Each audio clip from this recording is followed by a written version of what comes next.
Vous avez du mal à atteindre vos objectifs? Et si la question que vous vous posez chaque jour était la cause de votre stagnation?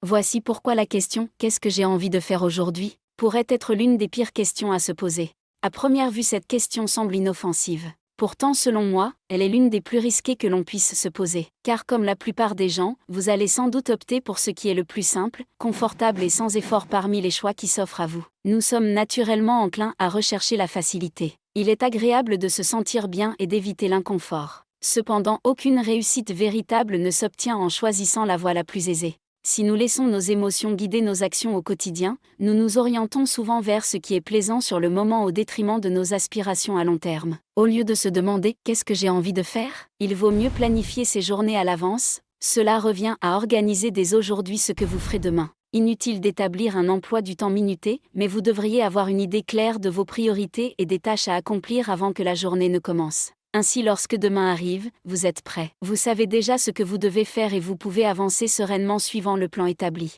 Considérez cette planification comme une décision ferme, presque comme si elle venait d'une autorité extérieure à vous-même. Votre seul rôle est de suivre cette feuille de route. Et à la fin de la journée, vous aurez accompli ce que vous aviez prévu, que ce soit gagner de l'argent, progresser dans l'écriture d'un livre, faire enfin ce jardinage que vous repoussiez, ou passer ce coup de fil que vous remettiez à plus tard. À la fin de la journée, vous pourrez alors dire « J'ai fait tout ce que j'avais prévu de faire » et non pas parce que vous en aviez envie, mais parce que c'était prévu. De cette façon, vous commencerez à façonner délibérément le cours de votre existence et pourrez atteindre des objectifs personnels à long terme. D'ailleurs, si vous souhaitez aller plus loin dans l'accomplissement de vos objectifs tout en surmontant la peur de l'inconfort, je vous invite à regarder ma vidéo qui s'intitule « Avancer vers vos objectifs et surmonter la peur de la douleur ». Elle complète ce que nous avons abordé aujourd'hui en vous donnant des clés pour avancer malgré les difficultés. Si cette vidéo vous a aidé ou vous a fait réfléchir, pensez à la partager avec quelqu'un dans votre entourage qui pourrait en bénéficier. Vous pourriez faire une réelle différence dans leur vie. Enfin, si vous appréciez mes contenus et que vous souhaitez me soutenir, n'oubliez pas de vous abonner à la chaîne et d'aimer les vidéos. Cela m'encourage énormément et me permet de continuer à vous proposer des vidéos utiles et motivantes.